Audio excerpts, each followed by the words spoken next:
Besar guru. Assalamualaikum warahmatullahi wabarakatuh. Perkenalkan nama saya Muhammad Fadil Abdul Wahid dari Prodi PI 3B. Oke, di sini saya akan menjelaskan tentang strategi dan pendekatan pendidikan Islam. Apa itu strategi pendekatan? Apa itu strategi? Strategi pendidikan Islam adalah strategi pendidikan Islam. Dalam proses pendidikan diperlukan perhitungan tentang kondisi dan situasi di mana proses tersebut berlangsung dalam jangka panjang. Nah, dengan perhitungan tersebut, tujuan yang hendak dicapai menjadi terarah karena segala sesuatunya direncanakan secara matang. Lalu, strategi biasanya terkait dengan taktik. Nah, taktik itu apa? Taktik itu adalah segala cara dan daya untuk menghadapi sasaran tertentu agar memperoleh hasil yang diharapkan dengan maksimal. Nah, dalam proses pendidikan, taktik tersebut tidak dilazimkan digunakan. Nah, akan tetapi dipergunakan istilah metode atau teknik. Nah, metode dan teknik mempunyai pengertian yang harus dilalui, pengertian yang berbeda meskipun tujuannya sama. Metode adalah jalan yang harus dilalui untuk mencapai tujuan. Sedangkan teknik adalah cara mengerjakan sesuatu. Nah, strategi pendidikan pada hakikatnya adalah pengetahuan atau seni pendaya gunaan semua faktor potensi untuk mengamankan sasaran pendidikan yang hendak dicapai melalui perencanaan dan pengarahan dan dalam operasional sesuatu dengan situasi dan kondisi lapangan yang ada. Nah, dengan demikian strategi pendidikan Islam dapat dirumuskan dari pemahaman yang mendalam pada ayat-ayat Al-Qur'an ya. Jadi ada ayat-ayat Al-Qur'an tersebut.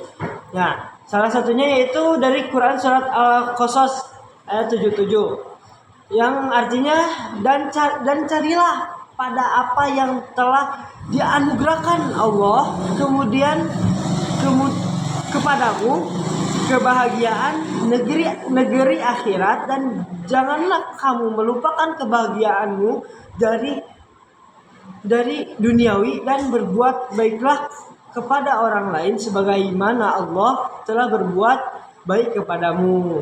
Nah, itu ya ayat Al-Qur'annya, Quran surat Al-Qasas ayat 77. Nah, lalu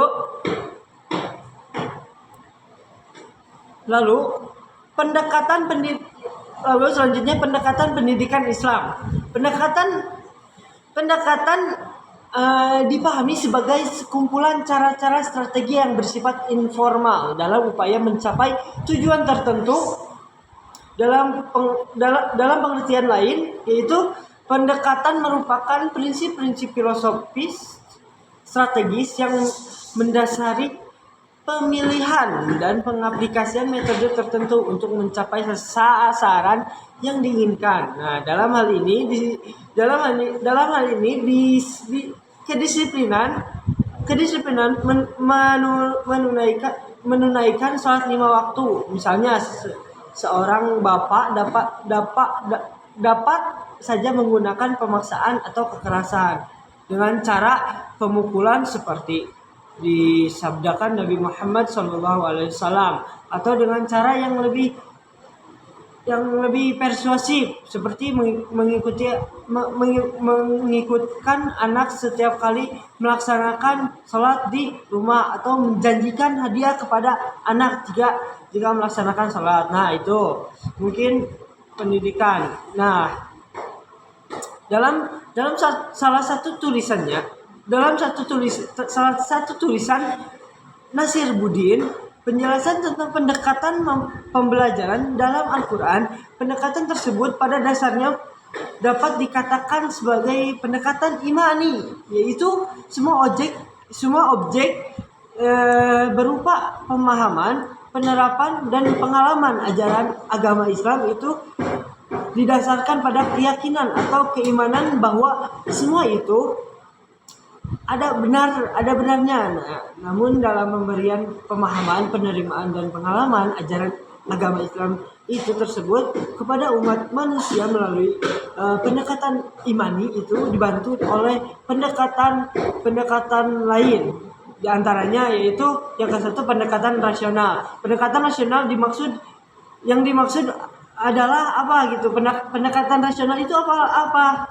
Yaitu memberi kesepakatan kepada subjek didik untuk menggunakan akal dalam memahami dan menerima dan menganalisis kebenaran ajaran agama Islam termasuk memahami hikmahnya. Lalu ada pendekatan emosional.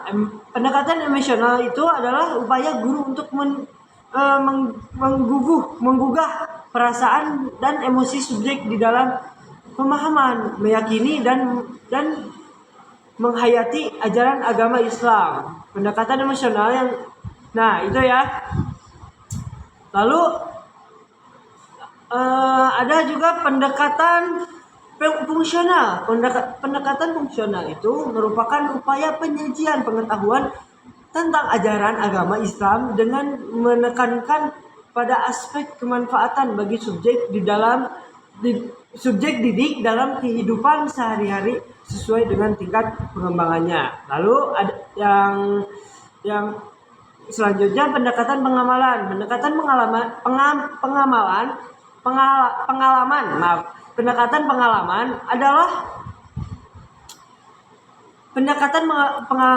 adalah cara memberikan pengalaman keagamaan kepada subjek pendidik dalam rangka penanaman nilai-nilai ajaran Islam. Nah, itu. Lalu ada pendekatan pembiasaan. Pendekatan pembiasaan ini dilaksanakan dengan cara memberikan kesepakatan kepada subjek didik untuk senantiasa mengamalkan ajaran agamanya. Nah, mengajarkan kedisiplinan dan melakukan sholat yaitu memerintahkan sikap muslim untuk bergabung dengan muslim yang dalam melaksanakan sholat dan mengikuti apapun yang mereka lakukan. Nah, itu ya, mungkin itu yang ada satu lagi, pendekatan klasifikasi nilai. Yaitu klasifikasi merupakan suatu pendekatan untuk membentuk subjek didik dalam menentukan nilai-nilai yang akan dipilihnya. Nah, itu pendekatan klasifikasi nilai. Dalam pendekatan klasifikasi nilai, sedangkan nilai adalah suatu tipe kepercayaan, keyakinan berupa standar tingkah laku seperti keindahan, keadilan, kebenaran yang semestinya dimiliki atau sepatutnya dijalankan dan dipertahankan. Nah, sumber nilai ini biasanya dari masyarakat, adat istiadat atau budaya dan keyakinan agama yang dianuti. Nah, mungkin itu ya pendekatan pendidikan Islam itu. Jadi ada beberapa ya pendekatan. Yang ke satu diulang lagi, yang ke satu yaitu pendekatan rasional. Yang kedua pendekatan emosional. Yang ketiga pendekatan fungsional. Yang keempat itu pendekatan pengalaman. Yang kelima yang itu pendekatan pembiasaan. Jadi harus dibiasakan. Yang terakhir itu pendekatan klarifikasi nilai. Nah, itu ya. Mungkin itu yang bisa saya sampaikan dari pembahasan strategi dan pendekatan pendidikan Islam. Mungkin cukup sekian yang bisa saya